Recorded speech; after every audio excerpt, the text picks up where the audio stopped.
అందరికీ నమస్కారం. Welcome back to Vamshi Bhavani. ఇవాళ ఈ వీడియోలో ఫస్ట్లీ డెవాప్స్ అంటే ఏంటి, సెకండ్లీ ఇప్పుడున్న సిచ్యువేషన్లో విత్ ఏఐ అండ్ ఎవ్రీథింగ్ డెవాప్స్కి స్కోప్ ఏ విధంగా ఉంది, థర్డ్లీ డెవాప్స్ రావాలి అంటే ఏమేమి నేర్చుకోవాలి, రోడ్ మ్యాప్ ఏంటి, అండ్ ఫోర్త్లీ ఒక మంచి course that you could choose to get into DevOps అంతా కూడా ఇన్ డీటెయిల్ డిస్కస్ చేద్దాము. కాబట్టి వీడియోని ఎండ్ వరకు వాచ్ చేసేయండి. అండ్ మీరు కనుక వంశీ భవన్ ఛానల్కి కొత్త అయితే please do subscribe.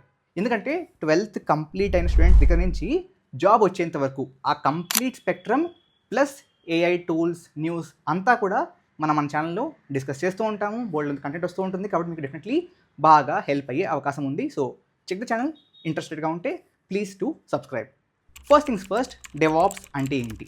C, DevOps is a methodology, ఒక విధానం అనమాట. ఈ విధానం లేకముందు మన దగ్గర జస్ట్ డెవలపర్ రోల్స్ ఉండేవి అండ్ ఆపరేషన్ రోల్స్ ఉండేవి. డెవలపర్స్ వాళ్ళకి ఇచ్చిన టాస్క్ బట్టి, రిక్వైర్మెంట్ బట్టి కోడ్ రాసేవారు. అంతా వాళ్ళ సిస్టమ్లో బాగానే ఉంది అనుకుంటే డిప్లాయ్ చేసి చెప్పేవారు. బట్ ఆపరేషన్స్ టీంలో when they test it, when they try to debug it, when they try to deploy it, lot of issues వచ్చేవి. చాలా ఫ్రిక్షన్ ఉండేది అనమాట. ఈ డెవలపర్ టీమ్కి ఆపరేషన్ టీమ్కి మధ్య ప్రాపర్గా సింక్ ఉండేది కాదు. ఆ సింక్ లేకపోవడాన్ని సాల్వ్ చేసేందుకు ఈ డెవాప్స్ అనే విధానాన్ని కనుక్కున్నారు. See, DevOps is not a technology, okay? DevOps అనేది ఒక విధానం. ఏంటది? సో ఈ డెవలపర్సు అండ్ ఆపరేషన్ టీమ్స్, ఈ రెండు టీమ్స్ కూడా ఇన్ సింక్ పనిచేయాలంటే ఏ విధంగా నడుచుకుంటే, ఏ విధంగా మన డిఫరెంట్ రోల్స్ అండ్ రెస్పాన్సిబిలిటీస్ మార్చుకుంటే, ఏ విధంగా మనం స్టెప్స్ ఫాలో అవుతే ఈ సింక్ ఏర్పడుతుంది అనేది చూసి చాలామంది డిఫరెంట్ టీమ్స్లో రీసెర్చ్ చేసి ఫైనలీ ఓకే, ఈ స్పెసిఫిక్ విధానం డెవాప్స్ విధానాన్ని ఉపయోగించుకుంటూ స్పెసిఫిక్ టూల్స్ వాడుకుంటే మనకి ఆ కంప్లీట్ ఫ్లోలో ఫ్రిక్షన్ తగ్గి ఓవరాల్ ప్రాసెస్ ఈజీ అవుతుందని చెప్పి కనుక్కొని మనకి ఇవాళ ఈ మెచ్యూర్డ్ డెవాప్స్ రోల్స్ని తీసుకొచ్చారు. నౌ ఇవాల్టి ఈ డెవాప్స్ రోల్స్ ఏవైతే ఉన్నాయో, are they worth it in the current AI scenario అంటే ద ఆన్సర్ ఈజ్ ఎస్. ఇక్కడ there are couple of things. Firstly on high level మనకు ఉండేది ఏంటి? Developer roles and data driven roles. Okay, in the developer roles you have web development, Android development, VR development, different development roles. In the second part we have data analyst, data engineer, data scientist, ఇవన్నీ. So ఎక్కువగా దీంట్లోనే మనకు roles ఉంటాయి. But in both this ఎంతో కొంత మీకు coding రావాలి, right? But coding అంతగా రాకపోయినా వెళ్ళగలిగే డొమైన్స్ ఏంటి అంటే, again when compare to developer roles, data science and all are little easy. But వాటికంటే తక్కువ కోడ్ ఉండేది మనకి ఈ క్లౌడ్ అండ్ డెవాప్స్లో. Okay, second layer is basically ఇవాళ స్లోగా ఏమవుతుంది అంటే people are expecting candidates to know DevOps automatically. అంటే ఎలాగైతే people expect you to have DSA కదా ఇన్ ద డెవలపర్ రోల్స్, అదేవిధంగా people are expecting you to have DevOps roles. ఎందుకని? Because స్లోగా people want you to become the DevOps engineer as well. అంటే మీరే pipelines చూసుకోవడాలు, again I talk about what the flow is. But ఆ విషయాలు కూడా మీరే చేస్తే ఓవరాల్గా వాళ్ళకి ఆబ్వియస్లీ కాస్ట్ సేవ్ అవుద్ది అండ్ మీకు రెస్పాన్సిబిలిటీ పెరుగుద్ది. కాబట్టి అక్కడ కూడా that's second layer. Third layer ఏంటి అంటే, సి, మనకి రోజుకి అంటే I was talking to a person recently, ఒక పెద్ద కంపెనీలో హీస్ వర్కింగ్, బాగా తెలిసిన కంపెనీయే. ఆ కంపెనీ వాళ్ళకే సొంతంగా తెలిసి క్లౌడ్ అనమాట. బట్ వాళ్ళు వాళ్ళ సిస్టమ్స్లో వాళ్ళ క్లౌడ్ వాడకుండా ఏడబ్ల్యూఎస్ని వాడుతున్నారు. సో స్లోగా people are moving from on prem to cloud service providers. So అక్కడ కూడా DevOps as a role along with cloud engineers become really important. కాబట్టి with all of this put in picture, దాంతో పాటుగా with AI, see, whatever is easily verifiable. అంటే ఇప్పుడు AI ఒక పని చేసింది, ఆ పని చేసింది కరెక్ట్ కదా అని చెప్పి ఆటోమేటెడ్గా చెప్పగలిగితే ఆ స్పెసిఫిక్ డొమైన్స్లో ఏఐ ఎక్కువ బూమ్ అవుద్ది, రైట్? బట్ డెవాప్స్లో there is lot of real world scenarios involved. కాబట్టి the verification is not faster. అంటే వై డూ యూ థింక్ బ్యాంకింగ్లో లేని ఏఐ ఇంపాక్ట్ ఐటీలో ఎందుకు ఉంది? బికాస్ ఇక్కడ ఏఐ ఒక పని చేస్తే అది కరెక్టా కాదా అని చెప్పి వెరిఫై చేయడానికి ఆటోమేషన్ చాలా ఈజీగా చేయొచ్చు మీరు. But in real world scenarios అంత ఈజీగా చేయలేం.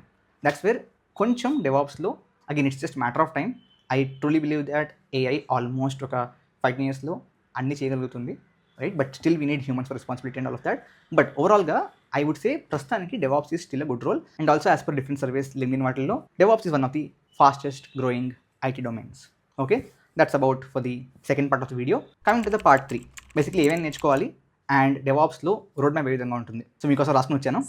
ఫస్ట్లీ డెవాప్స్లో we need the foundation operating system layer, because you need an operating system to work upon, right? Whether you're deploying something or writing some code, you need a OS. కాబట్టి OS is the first layer. ఆ తర్వాత you have version control. అంటే మీరు రాస్తున్న code version control లేకపోతే there cannot be a possibility of multiple people working on the same repository at the same time for multiple features. కాబట్టి again మీకు git గురించి idea లేకపోతే మన ఛానల్లో ఒక 30-40 minutes వీడియో ఉంటుంది. It's one of the popular videos in Telugu. ఆ వీడియోని వాచ్ చేయండి, మంచి ఐడియా వస్తుంది. Again for OS also there's 10 video series. దాన్ని నేర్చుకున్న మీకు ఆ ఫస్ట్ లేయర్లో ఒక ఐడియా వస్తుంది. ఆ తర్వాత third thing is build tool. మీరు రాసిన కోడ్ని బిల్డ్ చేసి డిఫరెంట్ డిపెండెన్సీస్ని ఫెచ్ చేసి టెస్టింగ్ చేసి ప్యాకేజింగ్ చేసి into war or jar files దీనిని చేయడానికి ఒక టూల్ కావాలి కదా, that's build tool for us. So అది థర్డ్ లేయర్. ఆ తర్వాత we need code quality. So మనకి స్టాటిక్ కోడ్ అనాలిసిస్ అని చెప్పి ఉంటుంది అనమాట. మీరు రాసిన కోడ్లో బగ్స్ ఉన్నాయా, వల్నరబిలిటీస్ ఉన్నాయా, కొన్ని కోడ్ స్మెల్స్ ఉన్నాయా, అంటే మేబీ మీరు లైక్ ఇఫ్ కండిషన్ని కొంచెం చెత్తగా రాశారు. అంటే you could have skipped one if condition because it's just returning true, but మీరు అలా చేయకుండా you did a lot of like bad coding, దాన్ని కోడ్ స్మెల్ అంటారు. టు డిటెక్ట్ దాట్ వీటికి we need static code analysis tools and that's called code quality tools. That's the next layer. ఆ తర్వాత let's say మీరు Maven వాడుతున్నారు. So మీ Maven repositories or మీ Docker images వీటిని మీ కంపెనీలో స్టోర్ చేసేందుకు there is a requirement for repository, right? So దానికోసం we need some Artifactory repository. That's the next layer. ఆ తర్వాత ఒకవేళ మీరు డాకర్ లాంటి కంటైనరైజేషన్ వాడకపోతే మీ అప్లికేషన్ని ఒక సర్వర్లో డిప్లాయ్ చేయాలి. So we need a application server. That's the next layer. ఆ తర్వాత ఇప్పుడు నేను చెప్పిన డిఫరెంట్ స్టెప్స్ ఉన్నాయి కదా, బిల్డింగ్ కావచ్చు, టెస్టింగ్ కావచ్చు, కోడ్ అనాలిసిస్ కావచ్చు, క్వాలిటీ చెప్పిన సరే అవన్నీ. సో ఇవన్నిటిని మీరు ప్రతిసారి ప్రతి కోడ్ ఫైలు లైక్ కమిట్ చేశాక సొంతంగా లైక్ మాన్యువల్గా చేయాలి అంటే it's lot of time waste కదా. కాబట్టి ఇదంతా ఒక పైప్ లైన్లో ఆటోమేట్ చేయగలిగితే దట్స్ కాల్డ్ CI/CD ఆర్కెస్ట్రేషన్. అది నెక్స్ట్ లేయర్ అనమాట. ఆ తర్వాత configuration management and deployment automation. So let's say మీరు కోడ్ని ఒక సర్వర్ మీద డిప్లాయ్ చేస్తున్నారు. ఆ డిప్లాయ్ చేస్తున్నప్పుడు కొన్ని కాన్ఫిగరేషన్స్ చేయాలి. సో ప్రతిసారి ప్రతి డిప్లాయ్మెంట్కి ఆ కాన్ఫిగరేషన్ సేమ్గానే ఉంటుంది. Why can't you automate that? దానికి ఈ లేయర్ మనకు వస్తుంది అనమాట. Then we have containerization. Again docker గురించి మన ఛానల్లో వీడియో ఉంది, ఇంకా చూడకపోతే చూసేయండి. So what does it mean? See docker లేకపోతే ఏంటి అంటే దానివల్ల code that was like running on a system నా సిస్టంలో వచ్చేటప్పటికి పని చేయకపోవచ్చు, or it worked on your system and my system but deploy చేశాక ఫెయిల్ అయిపోవచ్చు. సో ఈ డిపెండెన్సీస్ మొత్తాన్ని మేనేజ్ చేసుకుంటూ if you can create a docker image, దాంట్లో it will all be fixed. కాబట్టి whenever you are running executing image ప్రతి ఒక్కరికి irrespective of what their infra is, you will make sure that dependencies for your project is always same. So దానికోసం we use containerization. ఆ తర్వాత we have code orchestration.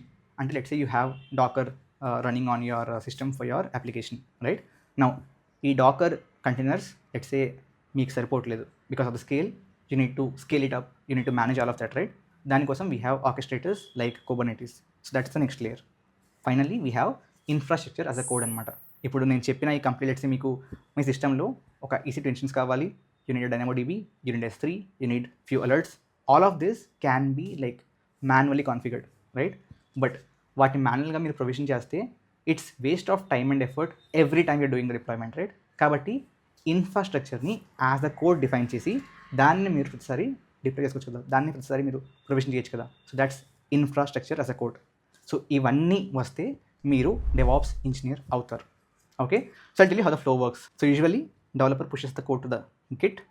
ఆ తర్వాత webhooks ఏవైతే ఉంటాయో they trigger Jenkins which is a CI/CD orchestrator. Now again this Jenkin runs on Linux, మన foundational OS layer. Now ఈ జెంకిన్స్లో యూ రన్ డిఫరెంట్ స్టెప్స్ అనమాట. One of it could be just building the code, one of it could be testing, one of it could be uh code quality. So build కోసం you might use maven, for code quality you might use SonarQube. ఆ తర్వాత వీటిని మనం చెప్పాను కదా, ఈ maven repository and all store చేసుకోవాలని చెప్పి వీ నీడ్ ఆర్టిఫాక్టరీ రెపాజిటరీ అని చెప్పి, దానికోసం we use Nexus or JFrog, right? ఆ తర్వాత when you need to actually trigger the deployment, Terraform will provision the infra. ఆ తర్వాత Ansible అనే కాన్ఫిగరేషన్ మేనేజ్మెంట్ టూల్ మీకు కావాల్సిన కాన్ఫిగరేషన్స్ చేస్తుంది. Then you would use Docker for your containerization based applications, లేదా you will use Apache Tomcat server for normal applications. Now దీన్ని scale and manage చేయాలి అంటే we need Kubernetes, and based on your traffic scale and everything it will manage your application. దీంట్లో ఏమవుతుంది మీరు చూసారా, developer code రాసిన తర్వాత అది యాక్చువల్ ఇన్ఫ్రాలో కాన్ఫిగర్ అయ్యి డిప్లాయ్ అయ్యేంత వరకు ఈ డిఫరెంట్ స్టెప్స్ వల్ల మీకు ఆ ఫ్రిక్షన్ తగ్గిపోతుంది. దీంట్లో కొన్ని పనులు డెవలపర్ చేస్తాడు, కొన్ని పనులు ఆటోమేట్ అయ్యి ఉంటాయి, కొన్ని పనులు ఆపరేషన్ వాళ్ళు చేస్తారు. అండ్ ఈ కంప్లీట్ స్ట్రక్చర్ పైప్లైన్ నీట్గా ఉందో చూసుకునేది మన DevOps engineers. So like making sure it's working, making sure your setting it up the right way, all of that is the responsibility of DevOps engineer. So finally ఇప్పుడు మనం discuss చేసిన different tools పేర్లు like Git అవ్వచ్చు, Jenkins అవ్వచ్చు, Maven అవ్వచ్చు, సోనాక్యూబ్ అవ్వచ్చు, Nexus అవ్వచ్చు, జేఫ్రాగ్ అవ్వచ్చు, ఆ తర్వాత మన టెరాఫామ్ అవ్వచ్చు, యాన్సిబుల్ అవ్వచ్చు, కుబర్నెట్స్ అవ్వచ్చు, డాకర్ అవ్వచ్చు, వీటన్నిటిని ఒక మంచి కోర్స్గా ప్యాకేజ్ చేసి along with different hands on projects కంప్లీట్గా మనకి తెలుగులో డెవాప్స్ ఫుల్ కోర్స్ అనే ఒక కోర్స్ వంశీభవన్.inలో లైక్ అవైలబుల్గా ఉంది. It's just priced at 2.5K rupees the complete course. And ఈ కోర్స్ నేర్చుకున్నాక మీరు మిడ్ లెవెల్ డెవాప్స్ ఇంజనీర్ వరకు కూడా కంప్లీట్గా అన్ని రోల్స్కి అప్లై చేయొచ్చు. So if you like the video, like it and obviously మీ ఫ్రెండ్స్కి షేర్ చేయండి. అగైన్ ఈ టాపిక్స్ నేను చెప్పేశాను. So feel free to learn that from anywhere you want, but ఆ కంప్లీట్ స్ట్రక్చర్ ప్యాకేజ్ వంశీభవన్.inలో కూడా ఉంది. So feel free to check it as well. Thank you very much. జై హింద్, జై భారత్.